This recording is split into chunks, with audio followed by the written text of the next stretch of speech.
और रुक कर लेते हैं इस वक्त की बड़ी खबर का। मोदी सरकार ने न्यू ईयर गिफ्ट लोगों को दिया है। कपड़ा व्यापारियों को बड़ी राहत मिली है। 5% कपड़ों पर जीएसटी लगाई जाएगी। तो बड़ी राहत की खबर आपको बता दें, 1 जनवरी से जीएसटी में कोई बदलाव नहीं किया जाएगा। जीएसटी काउंसिल ने यह बड़ा फैसला लिया है।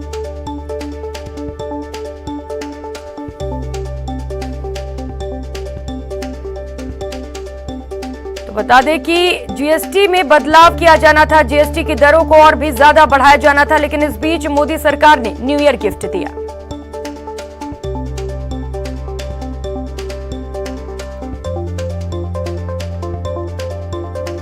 तो बड़ी और अच्छी खबर बता दें, मोदी सरकार ने नए साल पर लोगों को तोहफा दिया है। कपड़ा व्यापारियों को बड़ी राहत मिली है। बता दें कि कपड़ों पर जीएसटी पहले की तरह 5% ही रहेगा। 1 जनवरी से जीएसटी में कोई बदलाव फिलहाल नहीं किया जाएगा। What are the decisions of the emergency meeting, council's meeting today? That we retain the status quo and not go to 12% from 5%, meaning don't do the correction now. In the case of textile was the only issue of this discussion in this emergency meet.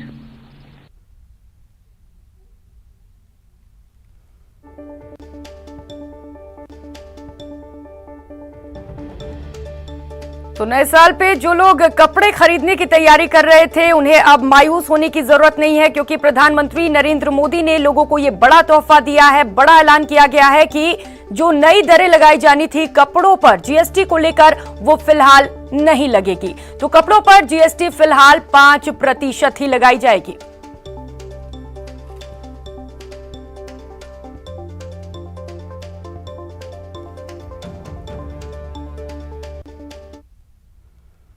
महारो Rajasthan में बात करेंगे corona पर महामंथन की। CM Gehlot ने जयपुर में संक्रमण के हालातों की समीक्षा की। इसके साथ ही बताएंगे कोटा में अवैध वसूली के खुले खेल की। यहां पैसा दो और वाहन पार करो वाली नीति चल रही है। साथ ही दिखाएंगे कोरोना के बढ़ते मामलों के बीच किस तरह से भीड़ उमड़ रही है। इन खबरों के साथ और भी खबरों पर विस्तार से करेंगे बात, लेकिन सबसे पहले एक नजर टॉप 10 ब्रेकिंग पर। गृह मंत्री अमित शाह रामनगरी अयोध्या पहुंचे हैं। करीब 2 घंटे की देरी से पहुंचे शाह ने राम मंदिर में वृक्षारोपण किया। इस दौरान अमित शाह ने सपा सरकार पर जमकर हमला बोला। जयपुर में कोरोना कंट्रोल के लिए मुख्यमंत्री अशोक गहलोत ने आज लाइव ओपन बैठक की। बैठक में सीएम गहलोत ने कहा कि हमें वैक्सीनेशन को लेकर सख्ती करनी होगी। 3 जनवरी से प्रदेश में नाइट कर्फ्यू से लेकर सख्ती शुरू होगी।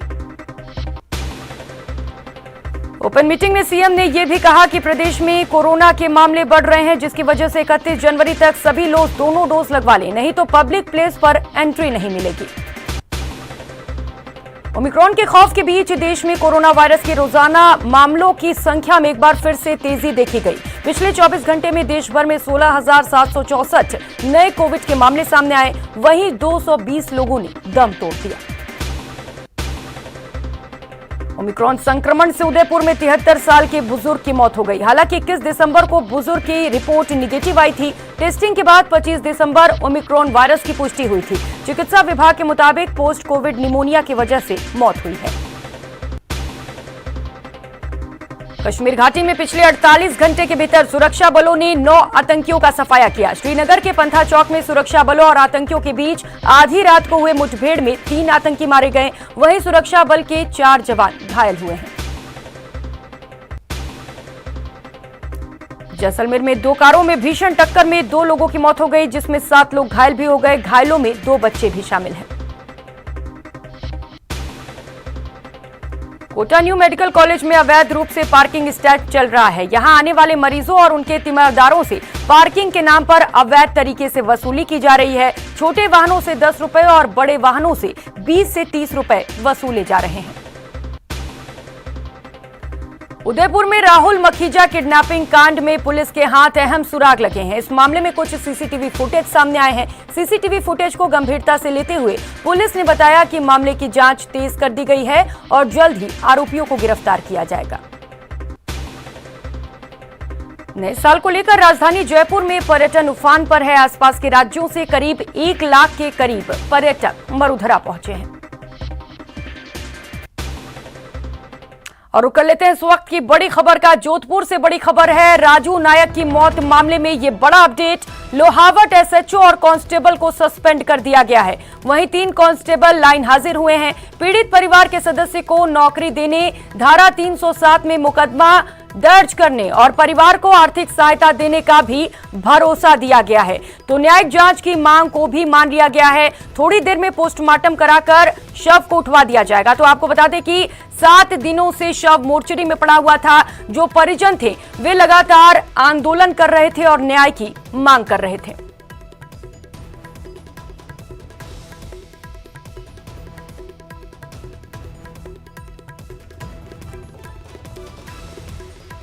तो बड़ी खबर आपको बता दें, राजू नायक की मौत के मामले को लेकर अपडेट। लोहावट एसएचओ और कांस्टेबल पर बड़ी कार्रवाई की गई है। सभी को सस्पेंड कर दिया गया है। वहीं आपको बता दें कि 3 कांस्टेबल को लाइन हाजिर भी किया गया है। तो वहीं पीड़ित परिवार लगातार मांग कर रहा था मुआवजे की, जिसको मान लिया गया है। प्रशासन ने तमाम मांगों को मान लिया है। तो पीड़ित परिवार के सदस्य को नौकरी दी जाएगी, धारा 307 में मुकदमा दर्ज और परिवार को आर्थिक सहायता देने का भी भरोसा दिया गया। चंद्रशेखर सहयोगी इस वक्त हमारे साथ जुड़ चुके हैं। चंद्रशेखर, क्या कुछ अपडेट? देखिए प्रियंका, ये पूरा मामला जो है एक नाबालिग लड़की को बहला फुसला कर ले जाने का था, जिसमें राजू नायक सहयोगी था, वो भी आरोपी था। इसको लेकर पुलिस ने इसको गिरफ्तार किया था, जिसके बाद इसकी हिरासत में तबीयत बिगड़ी और अस्पताल में इलाज के दौरान इसकी मौत हो गई। जिसके बाद परिजनों ने आरोप लगाया कि इसके साथ मारपीट की गई थी, जिसके चलते इसकी तबीयत बिगड़ी है और परिजनों ने शव उठाने से इनकार करते हुए लोहावट थाने के बाहर धरना दे दिया था। लगातार 7 दिन से उसका शव जो है मोर्चे में पड़ा था और आज जो है प्रशासनिक वार्ता के बाद ये मामला सुलझ गया है। परिवार को आर्थिक सहायता देने, एक व्यक्ति को नौकरी देने तथा जो थाना अधिकारी सहित एक कांस्टेबल को सस्पेंड किया गया है और साथ ही जो अन्य 3 कांस्टेबल है उनको लाइन हाजिर किया गया है। जिसके बाद जो है यह सहमति बन चुकी है और थोड़ी देर में जो शव को पोस्टमार्टम करा के परिजनों को सुपुर्द कर दिया जाएगा। जी बहुत शुक्रिया आपका चंद्रशेखर, तमाम जानकारियों के लिए। और रुक करेंगे एक और बड़ी खबर का। जैसलमेर में भीषण सड़क हादसा हुआ। 2 कारों की आपस में टक्कर हो गई। हादसे में 2 लोगों की मौत हो गई, जबकि 7 लोग जख्मी हो गए। तो 2 बच्चों सहित कुल 7 लोग घायल हैं, जिन्हें अस्पताल में भर्ती कराया गया है। तनोट सड़क मार्ग पर यह भीषण हादसा हुआ।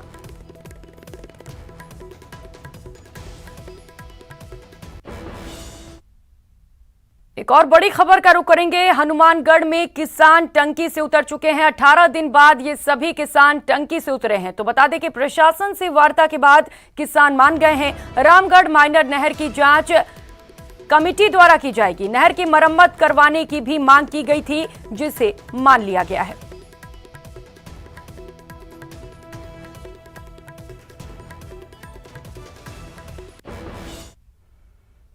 खबरों में आगे बढ़ेंगे। सीएम ने कोरोना को लेकर समीक्षा बैठक की। जयपुर के हालात पर मुख्यमंत्री अशोक गहलोत ने चर्चा की।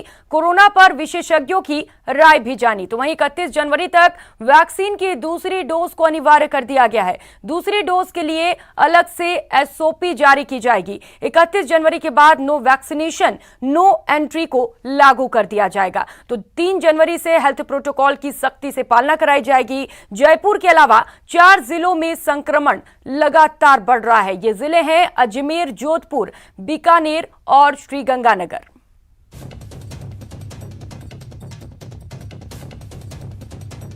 तो चलिए अब आपको ग्राफ के जरिए बताते हैं कि राजस्थान में कोरोना का ग्राफ किस तरह से बढ़ा है। तो 26 दिसंबर को 62 मामले सामने आए, 27 दिसंबर को 59 मामले दर्ज किए गए। वहीं 28 दिसंबर को 97 केस देखने को मिले। 29 दिसंबर को 131 मामले दर्ज किए गए। तो राजस्थान में ओमिक्रॉन संक्रमित शख्स की मौत का पहला मामला भी सामने आ चुका है। उदयपुर में ओमिक्रॉन संक्रमित बुजुर्ग की आज सुबह मौत हो गई। हालांकि चिकित्सा विभाग मौत का कारण पोस्ट कोविड निमोनिया मान रहा है। उदयपुर के सवीना निवासी 73 वर्षीय बुजुर्ग 15 दिसंबर को कोरोना पॉजिटिव पाए गए थे। हालांकि 21 दिसंबर को उनकी कोरोना रिपोर्ट निगेटिव आ गई थी, लेकिन जीनोम सीक्वेंसिंग के लिए भेजे गए सैंपल में 25 दिसंबर को ओमिक्रॉन वायरस की पुष्टि हुई। 15 दिसंबर से हॉस्पिटल में एडमिट हुए बुजुर्ग की हालत लगातार बिगड़ती गई और आज सुबह उनकी मौत हो गई।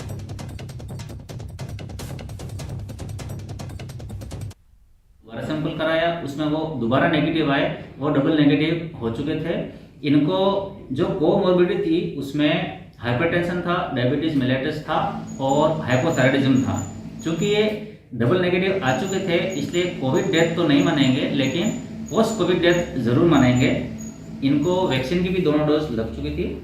आप सभी से मैं पुनः अपील करता हूँ, निवेदन करता हूँ कि कोविड एप्रोप्रिएट बिहेवियर का पालन करें, मास्क का प्रयोग करें, हैंड सैनिटाइजर का प्रयोग करें और साबुन पानी से बार बार हाथ धोएं। अगली खबर का रुख करेंगे। नए साल के मौके पर जैसलमेर सैलानियों से गुलजार है। सैलानियों के आने से स्वर्ण नगरी के होटल, रेस्टोरेंट और रिजॉर्ट सभी फुल हो चुके हैं, जिसे देखते हुए पर्यटन नगरी में इस बार भी न्यू ईयर ईव रंगीन होने वाली है। बाजार में जहां सैलानी खरीदारी करते दिख रहे हैं, तो वहीं होटल, रेस्टोरेंट और रिजॉर्ट में नए साल के जश्न की खास तैयारी की जा रही है। अब तक जैसलमेर में करीब 1 लाख पर्यटक आ चुके हैं, जो स्वर्ण नगरी की खूबसूरत यादों को अपने मोबाइल और कैमरों में कैद कर रहे हैं। पर्यटन नगरी जैसलमेर इन दिनों पर्यटकों से गुलजार है और नववर्ष के आगमन को लेकर पर्यटकों का आना लगातार जारी है। ये दृश्य पटुआ हवेली का है, जहां पर पर्यटकों की भीड़ देखने को मिल रही है। सुबह से ही पर्यटक जो है वो जैसलमेर घूमने आना शुरू कर चुके हैं और ऐसा ही कुछ नजारा पूरे जैसलमेर का है। गढ़ीसर सरोवर हो, पटुआ हवेली हो या फिर ऐतिहासिक हवेलियां, यहाँ की कलात्मक रचना देखकर हर कोई अभिभूत है। यहाँ पर भी आप देख सकते हैं कि शॉपिंग करते हुए भी लोग नजर आ रहे हैं। कोरोना के बाद घर से निकले हैं और पूर्ण रूप से जो है वो पर्यटन स्थलों पर है, भीड़ नजर आ रही है। कुछ पर्यटक है, उनसे भी बात करते हैं। जैसलमेर आए हैं, क्या कुछ जो है देखने को मिला, कैसा लग रहा है? अभी तो हम आज ही पहुंचे हैं जैसलमेर में, तो अभी हम फोर्ट देख के अभी यहाँ पे आए हैं। सामने अभी डेजर्ट में जाके आज 31st नाइट है, तो वहाँ का प्लान है। अच्छा लग रहा है, बट काफी ज्यादा भीड़ हो गई है यहाँ पे। कहीं ना कहीं जो है वो भीड़ की बात भी कहते नजर आए हैं। जैसलमेर आए हैं, किस तरह से जो है एंजॉय? बहुत अच्छा लग रहा है, सारी ट्रेडिशनल चीजें देखने मिल रही है। फर्स्ट टाइम आए हैं तो काफी अच्छा लग रहा है, न्यू एक्सपीरियंस है। कौन कौन लोग आए हैं? फैमिली के साथ आए हैं या फिर? हमारी अभी मैरिज हुई है, तो हम यहाँ घूमने आए हैं। कुछ और लोग हैं, उनसे बात करते हैं। भैया, जैसलमेर घूमना है, कैसा लग रहा है? बहुत अच्छा लग रहा है भैया। क्या कुछ देखा? अभी हम ये माउंट आबू होते हुए हम लोग यहाँ पे आए हैं, तो आज और कल हमें यहाँ पे घूमने का प्लान है। तो आज हम पहले यही देख रहे हैं। किस तरह से जो है नए साल में जो है धोरों पर धमाल मचाने वाला? अरे खूब बढ़िया, रात में यहीं पे एंजॉय करने वाले हम लोग राजस्थान में ही, और उसके बाद फिर हम लोग लौट आएंगे। यहाँ पर कुछ और जो है वो पर्यटक भी जो है नजर आ रहे हैं, उनसे भी बात करते हैं। मैडम, जैसलमेर आए हैं, कैसा लग रहा है? Great, it's too crowded. कहीं ना कहीं जो है वो भीड़ की बात हर कोई कह रहा है, लेकिन कोरोना के बाद निकले हैं, प्रोटोकॉल जो है वो मेंटेन किया जा रहा है। जैसलमेर में कोरोना को सावधानी रखते हुए पर्यटक घूम रहे हैं और साथ ही साथ जैसलमेर इन दिनों पर्यटकों से गुलजार नजर आ रहा है। श्रीकांत व्यास, न्यूज़ 18 जैसलमेर। तो नए साल के मौके पर मरुधरा में सैलानियों का सैलाब उमड़ रहा है। रणथंभौर नेशनल पार्क में भी नए साल के मौके पर पर्यटकों की बहार आई है। हर रोज यहां हजारों की तादाद में सैलानी पहुंच रहे हैं। देसी विदेशी पर्यटक रणथंभौर नेशनल पार्क घूमकर नए साल पर यादगार पल अपने कैमरों में कैद कर रहे हैं। सैलानियों की संख्या बढ़ने के साथ ही यहां छोटे बड़े सभी होटल्स फुल हो गए हैं। हालात ये हो चले हैं कि यहां आने वाले पर्यटकों को पार्क भ्रमण के लिए टिकट तक नहीं मिल पा रहा। ऐसे में कई पर्यटक नेशनल पार्क नहीं घूम पा रहे। मौका नए साल का है, इसीलिए होटलों को दुल्हन की तरह सजाया गया है। साथ ही लोक संगीत की महफिल का आयोजन भी किया जा रहा है। नए साल पर सैलानियों की संख्या बढ़ी है, ये अच्छी बात जरूर है, लेकिन कई जगह सैलानी कोरोना गाइडलाइंस का पालन नहीं कर रहे, ये चिंता की बात है। बहुत अच्छा वेदर है, सब कुछ बहुत अच्छा है एंड देखने को बहुत हिस्टोरिक चीज़ें बहुत अच्छी है, जो पहले कभी देखी नहीं है लाइफ में। बहुत अच्छा लग रहा है कि हम राजस्थान में होके भी राजस्थान की चीज़ों को हम अप्रिशिएट करें, देखें उनको, हिस्टोरिक बहुत अच्छी चीज़ है।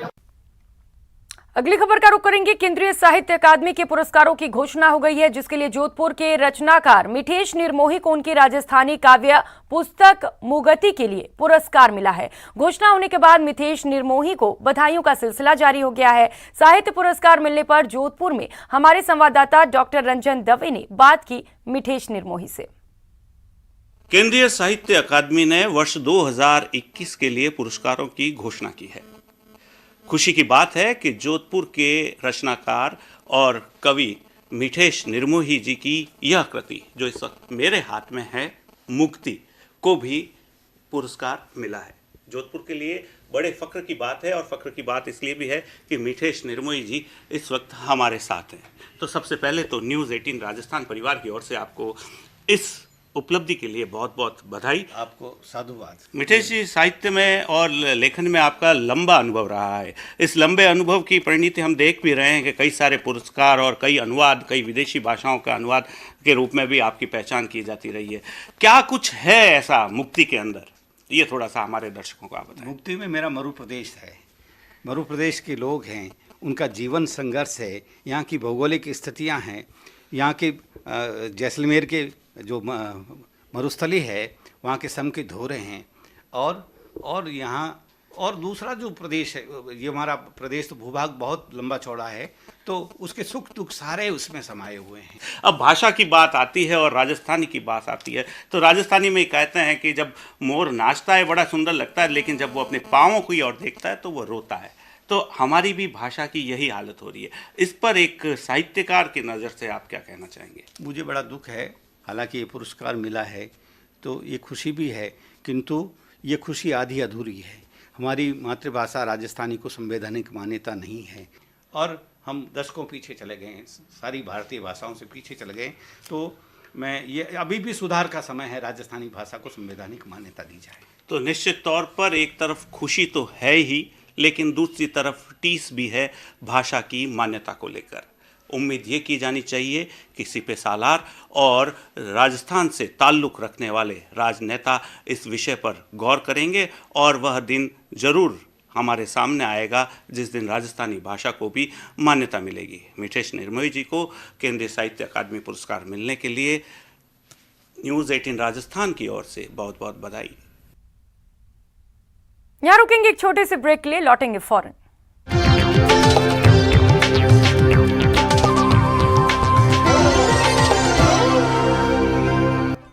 ब्रेक के बाद आप सभी का स्वागत है, और अब आपको दिखाते हैं रेलवे के एक अधिकारी का नागिन डांस।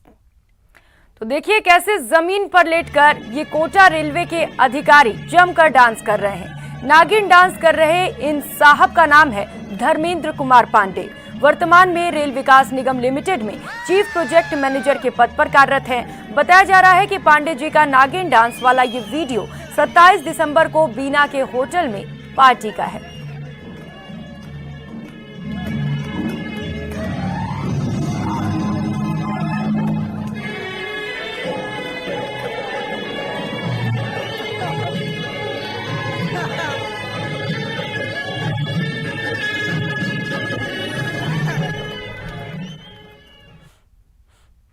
तो नागिन डांस के अलावा कोटा रेलवे के अधिकारी डीजे की धुन पर भी जमकर डांस करते नजर आए। हालांकि पार्टी के कारणों का फिलहाल पता नहीं चल सका है। न्यूज़ 18 इस वायरल वीडियो की पुष्टि नहीं करता, लेकिन ये वायरल वीडियो रेल विभाग में चर्चा का विषय जरूर बना है।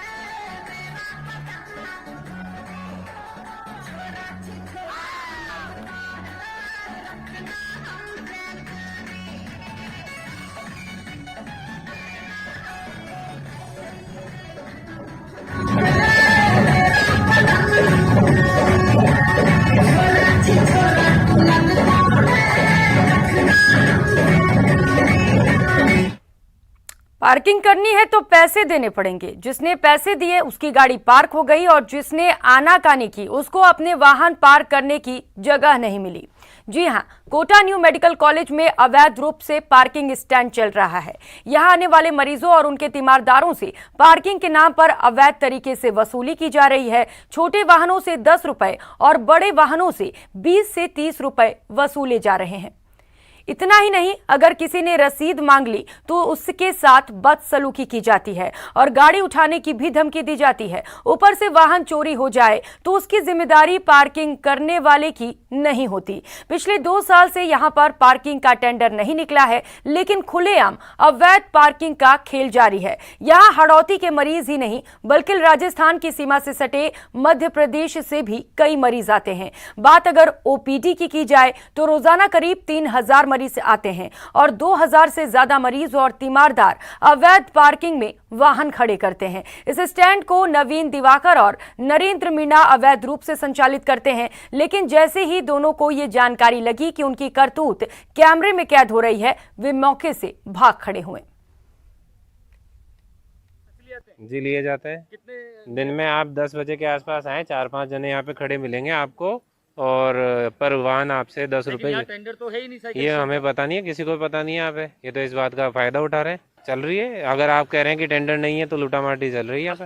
अस्पताल प्रशासन की मिलीभगत यही चल रहा है। ये हमें पता नहीं है, अस्पताल प्रशासन के कैंपस में चल रहा है और ऐसा देखो, अस्पताल प्रशासन को इस चीज का तो हम कह नहीं सकते कि अस्पताल प्रशासन पर्ची भी नहीं बनाते हैं इसकी, स्टैंड में खड़ी करते हैं ना गाड़ी उसकी पर्ची भी नहीं बनाते हैं। हाँ, बिना पर्ची के गाड़ी नंबर लिख देते हैं, केवल नंबर नोट कर लेते हैं। आप लोग ये पूछते नहीं हो कि बिना पर्ची के कैसे? तो पता थोड़ी है, हमको पता थोड़ी है यार।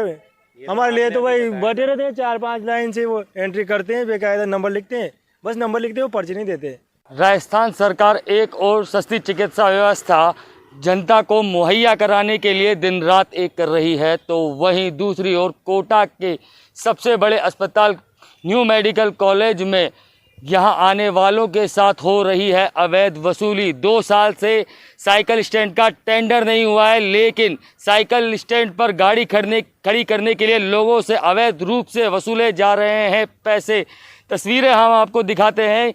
ये वो साइकिल स्टैंड है जहाँ पर बाइकें खड़ी की जाती हैं, 2 व्हीलर खड़े किए जाते हैं और साथ ही कारें खड़ी की जाती हैं, लेकिन यहाँ जो स्टैंड का टेंडर है वो 2 सालों से नहीं हुआ है। 2 साल से कोई टेंडर नहीं। और इस बुलेटिन में फिलहाल इतना ही। मुझे दीजिए इजाजत। नमस्कार।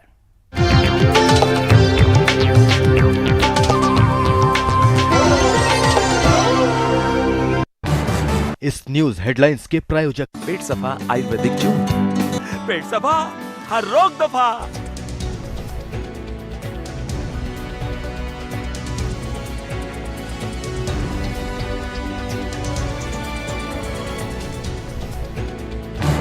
इस न्यूज हेडलाइंस के प्रायोजक पेट सफा आयुर्वेदिक चूर्ण। पेट सफा, हर रोग दफा।